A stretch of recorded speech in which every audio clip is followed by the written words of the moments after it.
जहां बिरला ऑडिटोरियम में सीएम भजनलाल शर्मा एक कार्यक्रम को संबोधित कर रहे हैं।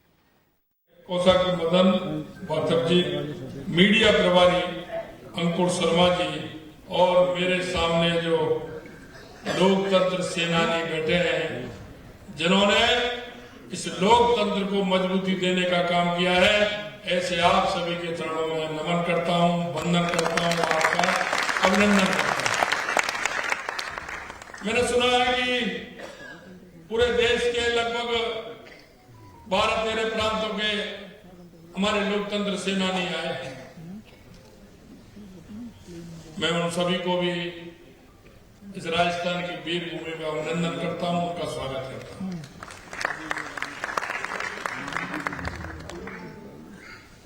ये लोकतंत्र सेनानी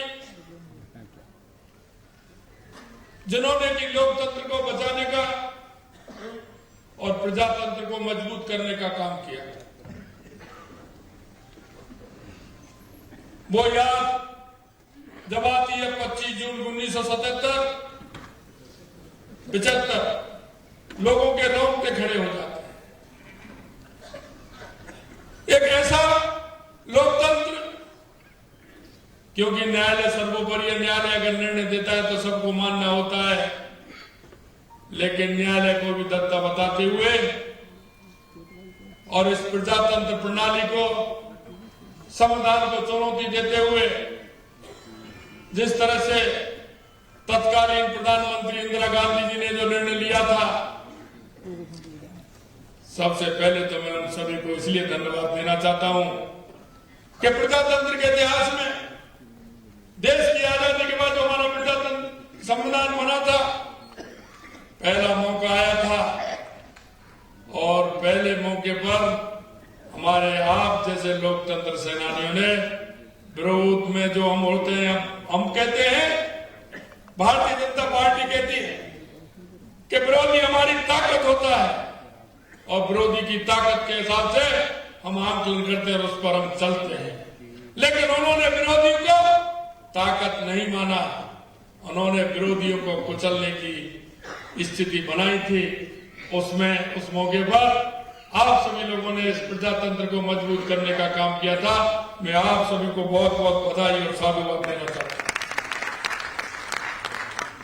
आपने देखा था कि चुनाव हारना, खिलाफ में फैसला आना, लोकतंत्र का गला घोटना, यहां तक कि मीडिया को भी छोड़ने का काम नहीं किया।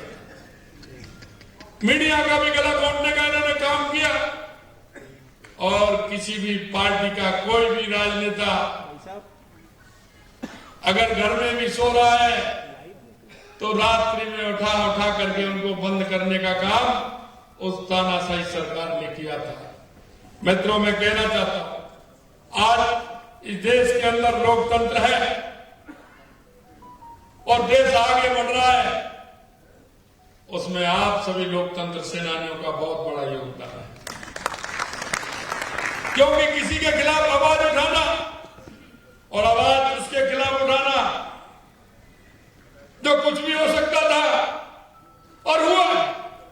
हमारे ऐसे काफी लोकतंत्र सेनानी हैं, उनका बचपन देखिए, 18 महीने, 21 महीने उन्होंने जेल में काटे, किस तरह की यातनाएं उन्होंने झेली, उनका परिवार बिखर गया। अगर एक परिवार में 3 भाई हैं तो तीनों भाइयों को भी उन्होंने बंद कर दिया। परिवार में कमाने वाला कर परिवार को चलाने वाला भी व्यक्ति नहीं बचा था। इस तरह की यातनाएं उन्होंने झेली थी। मैं कह सकता हूं कि इस लोकतंत्र को मजबूत करने में आपका बहुत बड़ा योगदान रहा है। आपातकाल के दौरान नागरिकों के अधिकारों को तो निलंबन किया गया, मीडिया को पर प्रतिबंध लगा दिया था, विपक्षी नेताओं को गिरफ्तार कर लिया और मनमाने तरीके से हिरासत में लिया गया। सरकार ने नागरिकों की आवाजाही भी बंद कर दी थी। इतनी बड़ी यातनाएं उन्होंने दी थी। मैं इतना ही निवेदन करना चाहता हूं, जिस तरह की विभीषिका